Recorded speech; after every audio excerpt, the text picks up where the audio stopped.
Hello guys and welcome to the Shrewsbury Biscuit podcast and USUK at the Battle of Shrewsbury. I'm going to use these as hybrid episodes because of course this is an amazing event that we took part in Shrewsbury, but as well on the flip side I feel like there's a lot to be learned about British heritage and history that our US listeners for USUK will appreciate too. So I'm going to release this as two separate playlists on both USUK and on the Shrewsbury Biscuit. If you're listening to this for the first time, we'd appreciate it if you would go to the Shrewsbury Biscuit podcast on social media, Facebook, Instagram, Twitter. Give us a follow. And the same for USUK, USUK. You type that into Facebook, you'll see our page. We have a USUK fans group there as well, and on Instagram. Give us a follow, share these episodes, subscribe, do what you need to do. A huge thank you to the organisers from the Battle of Shrewsbury for letting us set up a studio and letting us spend the day there with you guys. We've got some amazing interviews. The atmosphere was just absolutely phenomenal. We lapped it up. We really did. We did lots of vlogs, lots of walking around. We did interviews in the little studio we set up. We did lots of interviews on the move. And we really do hope you enjoy this playlist of amazing interviews. Well, it's time for the interview. Take it away, Al. And whoever is with you at the time, peace out.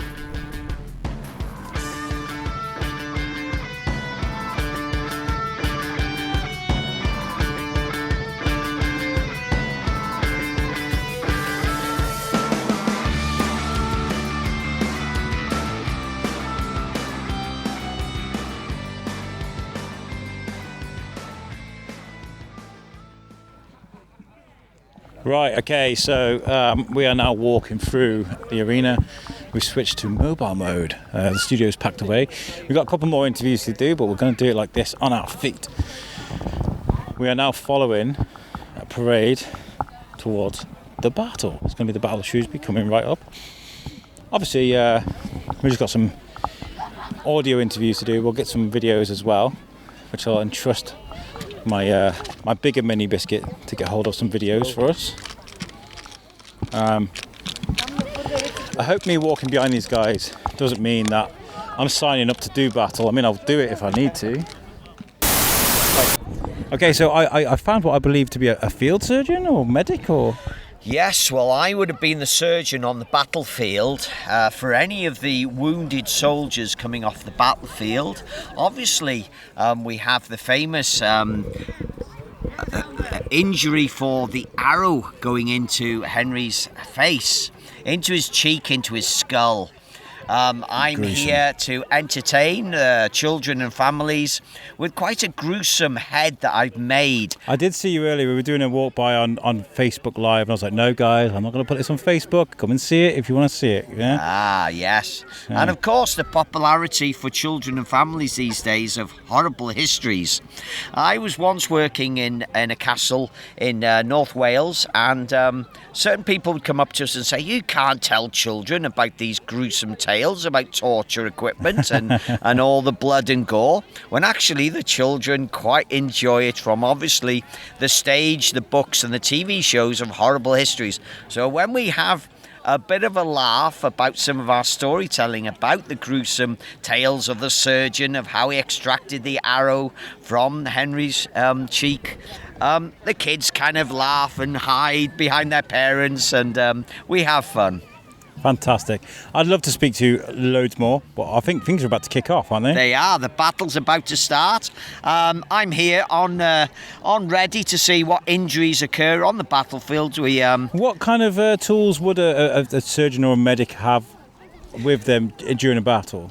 Well, they would have carried in a basic tool bag, a kit. They would have had a type of saw, certain surgical knives like a scalpel, some scraper tools.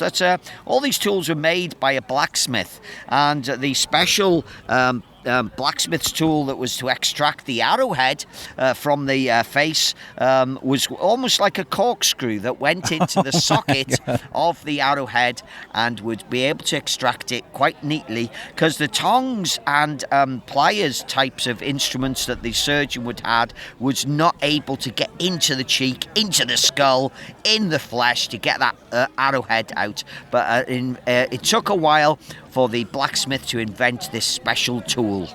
Wow. So lots of mishaps before they made that tool. Yes, a lot of pain and discomfort for obviously extracting the arrow, but he did survive, and we believe it maybe possibly took 2 weeks for that blacksmith to make the tool to extract when it was healing. The wound was healing, but they managed to get it out. Well, I'm speaking to Phil later, so I'm going to speak to him about this extraction tool, see if he knows anything about it. Yes. Very skilled. I know the blacksmith. Yes. I have been over to see him. Yeah, he's a fantastic guy. Well, I hope you've had a great day. I know you're probably here tomorrow. Yes, I am. We're not, unfortunately. We're in the quarry in Shrewsbury, but we are here till about 5 o'clock. So if we've got time, pop on over and we'll have a good chat. Probably. Yes, where you're not, by all means. I feel like I'm harassing you now, but not at all. I hope you have a great time on the battlefield. Thank you very much. Go save some people. Go and do your Yes, I will. I'll try and save some knights. May have to amputate a few arms, legs, fingers, ears, eyeballs, all sorts of kind of bloody gory injuries on the battlefield. And is this like a thing you do? Is it like a company or something that you can tell people about? I've been working with many different companies over a 25-year period in reenacting, based in North Wales through to the borders here in Shropshire. So a lot of the people and companies here are old friends from different societies that I have been linked up to. So yes. Fantastic. Right, have a great day. Thank you very much. Cheers. Bye now. Bye. Thank you very much. Hello. So we're just about to kick off, isn't it? Things getting a bit heated between you guys. Yeah, well, I think we're fighting for the Earl of Douglas today. I think we should win the day. Yeah. The Pretender King, I don't think he's going to survive past today. Harry Hotspur, no, he's Nothing. Yeah. Do you want to introduce your tell people your name? So my name's Neil McIver. I'm fighting with the Earl of Douglas today. Yeah. What are you wearing today? Because you're very heavy. So it's full plate harness. So right from the bottom, I've got metal greaves coming up my leg. I've got mail skirt. The term chainmail is actually a Victorian impression. So it wasn't actually called chainmail. It was called mail. Each link of mail is riveted together, because if it was just butted and you got hit by a spear or a sword, it'd just spring open. So the links of mail are all riveted together. I've then got, I wear a linen shirt, a linen doublet. I've then got an arming jacket, which is 2 bits of linen and wool in the middle of it. And then on top of that, I've got a metal back and breastplate. And then I've got a livery over the top. So it's quite... You're very warm then. Yeah. Weight-wise, sort of the difference between me just wearing a shirt and my brace and then having all this on with my weapons adds about 6.5 stone to my weight. Incredible. Mobility? Really, really mobile. Right, They say that you should be able to do anything out of armour as you can do in armour.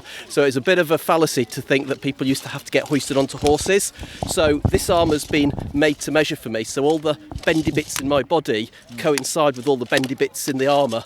So I should be just as flexible as I am without armour, but just a bit heavier. Now, after 18 months in exile, like everyone else, are you looking forward to a good scrap? Absolutely, yeah. I mean, we've managed, this is my fourth outing this year, so I've had a bit of practice. But yeah, I mean, it's like everything. You've got to practice, you've got to train. We use real weapons, we just take the edges off it, so we are actually hitting each other, and you just got to make sure you do it carefully. Bit difficult when people are tired. That's why we have a lot of water on with us to make sure we don't get heat exhaustion. Yes, we were just talking about that now with Matthew, who's playing the King today. Is there anybody out of this lot that you know is extraordinarily brilliant with weapons you're going to be staying away from? We all are. We're all absolutely excellent. Many of us have trained for years and years and years with weapons. My weapon of choice is a poleaxe, which is basically 6 foot of wood. Well, we've been learning about poleaxes today, and the King getting killed. Absolutely, yeah. It's a 6 foot bit of wood with a spike on one end, a spike on the other end, an axe, and then a really gruesome hammer. And wielding it really fast, you can really hurt people. It's the medieval equivalent of a tin opener. I love that. Well, I hope you have a great time. Genuinely, I'm not going to say good luck or anything like that, because I know you're going to be having a whale of a time out there. Will, yeah. And enjoy yourself, seriously. Thank you very much. Thank you for chatting to me. Thank you. See you now. Right, okay, so I found 2 sore losers standing over here by the gate. I think you look quite good for a dead man. Are you aware we are armed, sir? Yes, I am. But judging by the performance on the field, I've got nothing to worry about, obviously. How was that for you both? I thought we won. Well, Yeah, we had to have a bit of a lay down, it was a weak opposition. So give him a chance. Give him a chance. Yeah. How good was that for you? That was very good. Exhilarating. Hot. Very hot. Very heavy. Yeah. But no, it was good fun. Always good fun. Is this the same get-up I saw you wearing outside St Mary's, or is it a different one? Yeah, this is the same stuff. Yeah? So just wear a different livery over the top for different colours. Yeah, so I've got my proper livery on today. It's a bit cooler, so I bothered to put on the extra layers of wool. I wasn't quite hot enough, so I thought I'd up the heat. So I saw you guys, not you, but like the people fighting outside St Mary's a few weeks ago, and I thought, oh yeah, it's quite heavy, but that's quite full on. You guys really go at each other, don't you? Yeah, I mean, we have the advantage of wearing a much heavier armour. So the plates that we're wearing take an impact a lot more than the mail, so that stops cuts, but it's not so great against the impacts, whereas this is just bomb-proof. So we can have a bit more of a proper go with the weapons. Yeah. How have you guys enjoyed today as a whole? I mean, the battle obviously is like the climax, isn't it, of the day? I think it's been an excellent first main session for the season. We've had quite a lot of downtime, obviously, as most people have. Yes. So we have done some training, we've done some small ones, but this was the first big one. And I think it went quite smooth, there's no injuries, which is always good. Certainly got the crowd going. Yeah. That was great. We try and involve the crowd. Yeah. I mean, one of them was jeering at us at one point, so we charged him. Unfortunately, there was a small rope which stopped us from reaching the target. Yeah. Few things more dangerous than small ropes at knee level when you can't see your own feet. Absolutely. yeah, we spoke about that before, didn't we? You can't really see. You guys are exhausted. I'm not here tomorrow, so I can't really take part in everything that's going on, but I've really made the most of today. That studio has been heavily used. I want to say a huge thank you to you guys. You're very welcome. The narrator as well, who put on the field there, she was brilliant. She is excellent, that's Kat. Yeah, very she good was very good with the improv, very quick with that. No stealing her. Yeah. She's fantastic. I hope you guys had a great time. I'll let you stand here, get some photo ops with the kids. But well done, guys. Seriously. And well anytime done. you want, we'll put you in armour. Yeah? Oh, we've got a spare full plate. Have you got one for a big guy? Oh yeah. Yeah. Yeah? Oh, I'll take you up on the offer. I was speaking to Matthew. He was saying, they do battle, they do reenactment here and training and stuff. So We'll get our details, mate, and we'll get you kitted up, get you in full suit. And then you can explain to your avid listeners exactly what it feels like to be in 7.5 stone of armour. Right. Probably better than we can. We'll definitely plan that. Lovely. Right. Thank you very much. You're very welcome.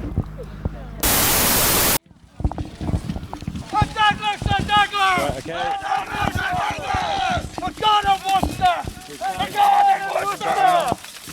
Right, see if we can get some interviews. Douglas says! How was that for you? That was great. It's a really good fight. Yeah? Yeah, is it, are your wounds a bit sore now after losing that? Next to me. Go on, right in the way here. You're in the way. Right, I am definitely in the way. Lost some. We're going to get the bones. You lot. Bloody magnificent. And you won it again. Oh no. So well done. Everybody in one piece? Yeah. Right. Anybody hurt? No. No complaints? No. Right, get the gear on. That is bloody amazing, guys. Well done, guys. Congratulations. Well done. Victorious. Walking past now. Was that great? Yeah? That was brilliant. You enjoy that, yeah? Well, that's a quick resurrection. All right. Yeah. Is that good?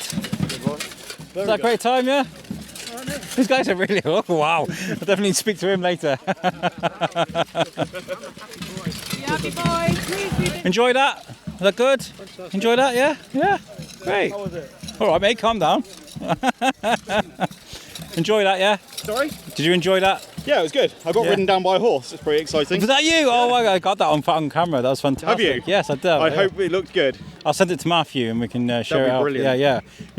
18 months since you've done that last time, or was For me, 2 years. Wow. About 2 and a bit years, yeah. Well, that frustration worked out now, yeah? I don't know. We're not allowed to hit these boys in the head, so Oh, okay. yeah, That's where the money's at, right? definitely. You guys put on a phenomenal show, okay? So, even though you lost, congratulations. Yeah, but the honestly. great thing about losing is that we get to decide when the fight ends. It's your mortal enemy right here on the horse. You did an amazing job. Well done. Well done. Who's your friend here? So the important thing is it's the person who's dying who's really got to know. And this is King. The horse? Yeah. Oh, nice to meet you. He doesn't say much, but he has his own secret diary. He's nodding at me. So he seems to be more popular than his rider will ever be. Oh, I think you did a great job, especially mowing this guy down. Yeah, well done. You guys have been fantastic. Thank you so much for putting on a great show for everybody. Seriously. Glad you enjoyed it. After 18 months of being stuck inside, this is just magic. So thank you. Seriously. Thank you. Right. Okay, hi. We're in the blacksmith's tent with Phil the blacksmith and his Acme anvil. So, Phil, how have you found today? Yeah, it's been quite a pleasant day. The weather has cooled down, so I can actually stand by the fire without melting, which is a first for the last couple of weeks. Yeah, of course. Had a few shows. It's been rather warmish. Yeah. So, how authentic do you think this has been here, in light of what you know of other shows that you do? It's actually pretty good. Good quality traders, products from the era. I'd say it's a good show. I'm quite happy to be here. And what have you knocked up today then? Oh, I've actually been short of penannular cloak clasps. Right, what are they? They are exactly as they sound. They're a cloak clasp with a broken circle. I have one here that I've recently made. Oh, I see what you mean, yeah. Yeah, so you've got almost a full circle. Yeah. In a 6mm bar that's flattened out at the end. Yeah. And then you have a pin that goes across, and basically it will rotate round so the pin will go through the gap in the circle. Yeah. You can then pin that through your clothing, and then... So is that just like a fastener on it's clothing? It's just like a fastener. Yeah. It's like a brooch or Yeah. a buckle. So you've been making them today? I've been making them today. So how long does it take to do one of them? Oh, about 15 minutes. Oh, okay, so quite quick. And Yeah. does that start as a straight bit of metal It first? will literally start... Here we have Oh. a straight bit of metal. And you turn it into that in 15 minutes? About that, yeah. Wow, that's impressive. I could even do it while we wait on your podcast, if you wish. I can talk while we I'm could doing get some it. pictures after, can't we? Do it rather than have the wires dangling over anything potentially. Yeah, well... But how hot is that? That's just ticking over. That's probably at about 800-900 at the moment. When I turn it up, it will get metal up to about 1200 degrees. So is that gas in there then, or No, how's that? It's just coal. Oh, right. But... When you say turn it up then, how do you... I'll get there. If we go back to the old days when people had a fireplace, do you remember they used to draw it by putting a newspaper across it? I'm going to say yes, but no. And that forces the air to come in underneath and come up through the Right, fire. yeah. Yep. Yeah. All I've got on there is a small coal fire, and I've got a small electric fan on the back that blows into the bottom of the fire, forces the air in, and the heat comes up. Yeah, with you. If I just come round here and I turn it up, Oh, I can hear it now, yeah. you can now hear the fans going harder, and the coals have instantly gone from a dull red to an orange, and they're going to keep getting hotter. Will they go white eventually then? No, I haven't got enough heat in this Right, one. okay. On my main forge, yes, I can get them white. That was going to be another question. Do you actually have your own forge? Yeah, I have a big forge. I'm down in Somerset at Millstream Forge. Okay, so you've come away then, yeah? I've come away. It was an interesting drive, thanks to the M5. Yep. But yeah, I come up here. I do about 20 of these sorts of shows a year. Do you? So given the choice of being stuck in an office or in one workshop, Yep. or every other week going to a different part of the country with some lovely landscape, Yep. beautiful people, It's a meet up no-brainer, with all isn't your it? trader friends, all your reenactor friends, and some very good alcohol. Oh, you're on the mead tonight then, are you? Probably, yes. So do you actually, down in Somerset then, have you, is that your job? Is that Yes. so you are a blacksmith by trade? Full-time blacksmith, trained at Hereford College, which is the National School of Blacksmithing and Farriery. Yeah. And I've been doing it for about 25, 30 years. So you could say I've got the basics down pat. Yeah. So obviously at these events, you're doing demonstrations for people to see. Yeah. And so these are this a case of I made this earlier type scenario. These are all things it all I have stuff made you made? earlier. Stock items. Including that silver. Including the silver talk, yes. Oh my, that is amazing. So how have you made that from... Right, this is, there's about 27 metres of silver-plated copper wire. Yeah. Spun up in a jig and rope twisted. Okay. Then I cut all the ends off, make it nice and level. Yeah. The wife is a very good sculptor and actually made the master of the wolf head, which I then made a mould of, and that's pewter. So your wife cast. sculpted that? Yes. Wow, that is amazing. Thank That you. is not something that I would envisage a blacksmith sort of working on, but And, now you've explained how. yeah. And there we go, it fits around the Yeah, neck. it looks very regal. And I'm now the talk of the town. Yeah, I bet you are. Right. So back in the day then, like say in 1403, etc., what type of person would be wearing that? None of them. These go back a lot earlier. These Oh, go back right. to Anglo-Saxon Viking times. Okay. So is that more like the sort of the gentry rather than like your Something like that would certainly be, if not your local king, certainly his chief advisor. right? Okay, so basically the Yeah, your status was denoted by the talk you wore, whether it was iron, copper, silver, gold, right. etc. Yep. And they were also used as money. As money. As money. Oh, so to trade with and that sort of stuff. Yeah. If you wanted something and it was, let's say, an ounce of silver, you take your arming off, the guy would weigh it. Yeah. It's too heavy. He'd get a chisel out and he'd literally hack a lump off until he got the weight he wanted and give you the rest back. Right. It was literally known as hack silver. Okay. Because they would hack a lump off. Yeah, yeah. So all these old terminologies come from things that had purpose and meaning. Oh, yeah. Yeah. So in terms of what's the most common thing that you're asked to do at these events? I mean, obviously, you're making those brooch clasps today. Is that what you always do, or do you pick a different thing each event? No, I tend to do the small things for demonstration that only take about 5 minutes. Yeah.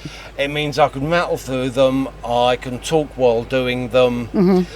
People get a bit of a laugh, they see me doing some work.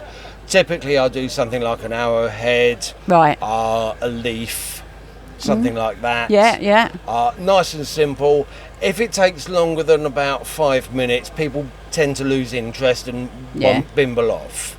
So tomorrow then, are you going to be doing those tomorrow, or do you pick something different? Just give yourself variety more than anything. I'll be doing something different tomorrow. Yeah. What it is, I don't know yet. Is that like you get the feeling in the morning, you decide that's what I need to do? Wake up and see what I feel like Yeah, making. it's the creativity coming out, Yeah. So in terms of obviously this show today, or today and tomorrow, what's your next booked show? Where are you going next? My next book show is a Battle of Evesham. Right, yeah. Which, interestingly enough, is at Evesham in Worcestershire. Yeah. And that will be it until November. And what happens in November then? There'll be another show, the Artisan and Reenactors Market. Happens the same time as Torm. Right, okay. But so is the Evesham, is that a 2-day event like this one? Again, that's a 2-day event over the weekend. Yeah. To be perfectly honest, you can see the amount of stuff I have. It's not worth me doing a day show. No. Because I'm moving a ton of kit in and out of the van twice in a day. And obviously, I mean, I'm going to say obviously, but because when I was speaking to the ladies of Beaufort earlier this morning, and they was explaining about how everyone owns their own sort of, have to purchase all this yourself. Yeah. So you own this is yours? I own this tent, yeah. Do you sleep in this overnight? No, I actually sleep in my van. Okay, yeah. This tent I managed to pick up. I know that I'm at least the 4th person that's had it. Right. It does leak if we get torrential rain. I have reproofed it twice. But I tend to sleep in the van. Yeah. To be honest, it's cleaner because I've got the fire there that's always chucking out coal dust. Right. And I don't really want my bed and my sleeping clothes, etc., all covered in coal dust. No, that's fair enough. And like you say, obviously, in terms of that, once you switch that off, or certainly stop the blower going through, how long does that take to cool down? couple of hours. Right, okay, so... I will probably be turning off at about 1 o'clock tomorrow afternoon so I can get it back in the van when we close. Transporting it back. Yeah. So have you had many people pop over then and today? And I've had quite a few people pop in. Yeah. I've made enough sales to make it worthwhile. Fab. A lot of interest from people coming in. What are you doing? What's happening? Yeah. Particularly the kids. They love seeing the arrowhead being made. Yeah. After they've gone and had a chat with the archer and they come away with a flight feather. Yeah. And so, well, I'll show you how they made the arrowheads, and they go away really chuffed. Brilliant. Yeah. And obviously, you know, like you say, there's been plenty of people come in. People are watching your demonstrations. You've got stuff here that you've brought that you've made before. You've got your forge down in Somerset. And do people come here just because they happen to see you and not like get bespoke items, you know, order bespoke from you? You can order bespoke from me through the website. If you just Google Millstream Forge, you'll find me. Okay. Every page has a contact me here point, and you email through, tell me what you want, and I will come up with a drawing and a price for you. Brilliant. I don't know if you've had a chat with the barber surgeon. Have you guys seen the barber surgeon earlier? Leon, do you know? Is that the Horrible Histories guy that... Yeah, probably. Yes. Yeah, the guys spoke to me earlier. He's just come to me for a whole load of medical tools of the era. Oh, wow. So he's basically trying to equip himself more with, like the ladies of Beaufort said to us earlier, isn't it, about how everyone buys stuff. So they've obviously seen you and thought, right, I need this, this and this. So he's getting trade from you within this sort of like era and the period. He supplies me with pictures or drawings and I go away and make it. Excellent. That's brilliant. That is brilliant. And that started because a friend of him came to me and ordered a whole load of torture equipment. Okay, right.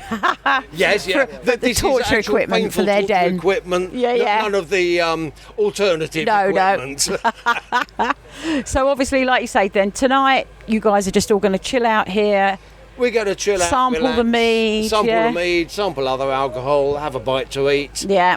Do it all again tomorrow. Yeah. Then strike camp and leave the place like we were never here. Yeah. Oh no, that is brilliant. Well, you sound like you've had a really good day. I've enjoyed it. Yeah. I've enjoyed it. It's nice to be cool. Or cooler for once. Yes. Actually, now the fire's come up, you can probably feel the heat coming off of it from here. Yeah, and I can imagine what it's like for you under here. So. Oh yes. But yeah. You get used to it. No. Well, brilliant. And well, thanks ever so much for talking to us and sharing your stories and your experience of the day. No problem. And enjoy tomorrow. I will. I hope you enjoy yours. Thank you. Cheers. So badly to the cafe. Right, I'm with the man himself, Mr. Matthew Howarth. How's that for you today? Hot, but great fun. It's lots of fighting, lots of all sorts, really, the whole day. I think it's been amazing because, we're in trouble now. Here comes the horses. Right. You guys, I'm serious, right? Hello. All right. How are you? Yeah. Here we go, from the horse. Did you have a good time? How was the battle for you? Yeah. Was it good? Good fun? Have you guys had a great day? Very good. Yeah? Thanks. Fantastic. So, for the listeners at home that can't see, 3 horsemen, 4 horsemen, the 4 horsemen approached. How's the day been for you? Huh? Has it been good? Yeah? Good. Nice. Lovely. Brilliant. See, this weekend for you. Hello. Yeah, we're getting attacked by horses. It's great. They're literally headbutting us. It's great. I love it. Oh, you're amazing, aren't you? Oh. This is Hercules. Hercules. But to his friends Harry.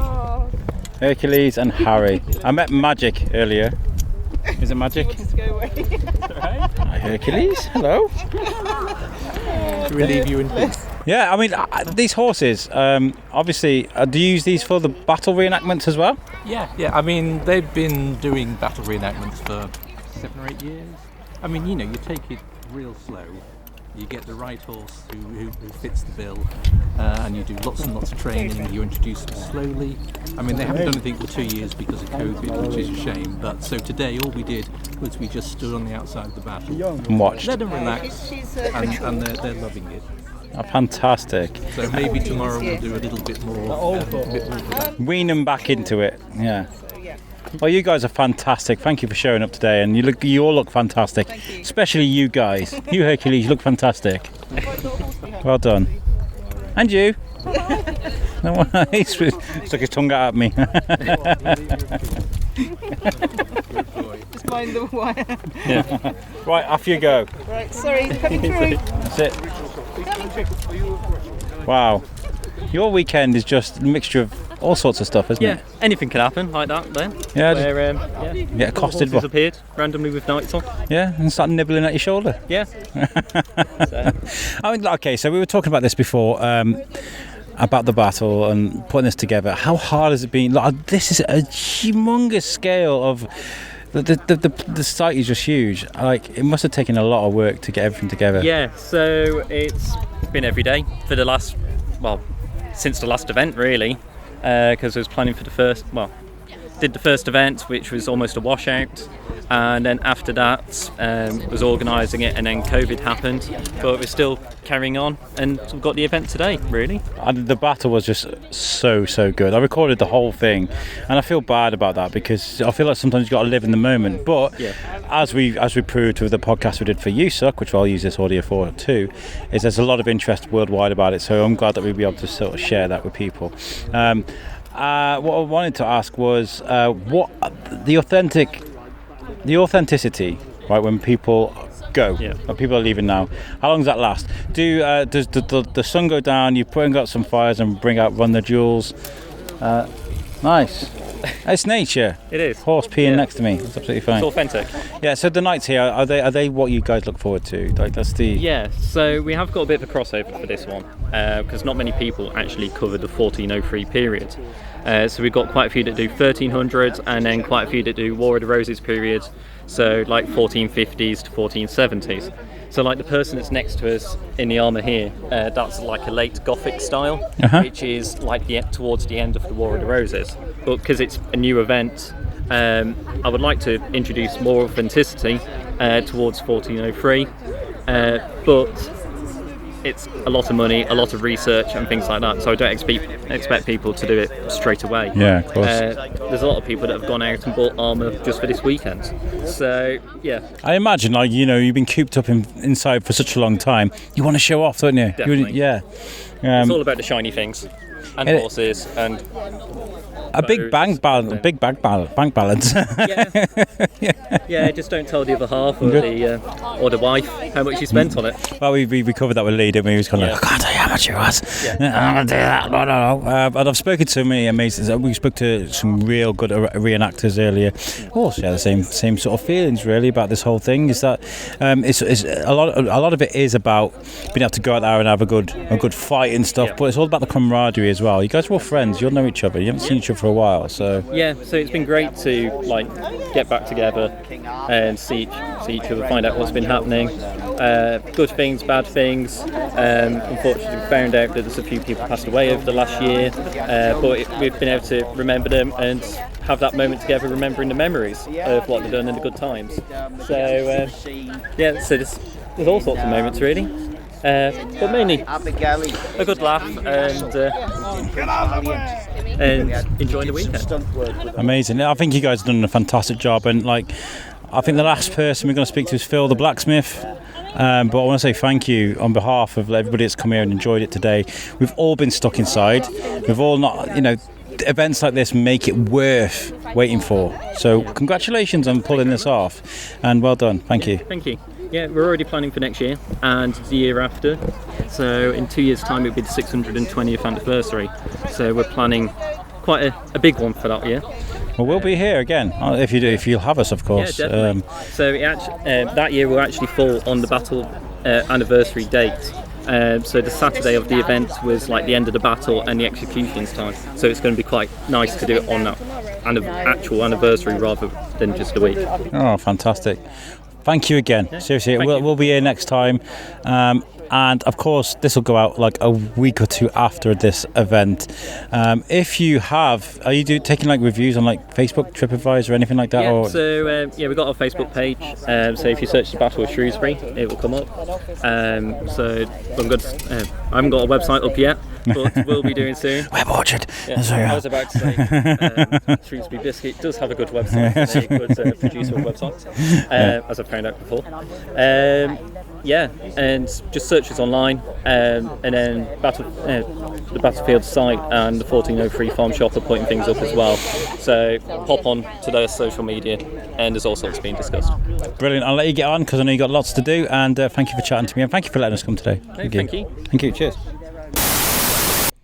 Well, that was an amazing interview. And of course, this is a generic message that I'm recording on the end of all these podcasts, but they're all fantastic. But here is my opportunity to tell you guys how you can follow and support us. If you're listening to us on the Shrewsbury Biscuit podcast, you can go to our website, which is the shrewsburybiscuitpodcast.co.uk, and you can follow us on social media. We are at the Shrewsbury Biscuit Podcast on Instagram, Twitter, and on Facebook. If you're listening to this on USUK, on the USUK network, you can go to usuknetwork.com. That's our website. All of our audio is available on there, and you can follow us on social media which is USUK, Facebook, Twitter, and on Instagram. Our websites are built for us by a web orchard. So if you do need a website and you want to look all cool, and they will build you a website that looks just as good as ours. I hope you enjoyed this episode. I hope you share it with your friends. And as well, I hope you give us as much support as you can. Thank you very much again to the organisers for letting us come and do our thing. I will be there next year, and I will absolutely enjoy putting on some chainmail and throwing down with you guys. I've been promised that. I am going to keep you guys to your word. This has been a fantastic interview. I've been Alex Whiteley. Peace out.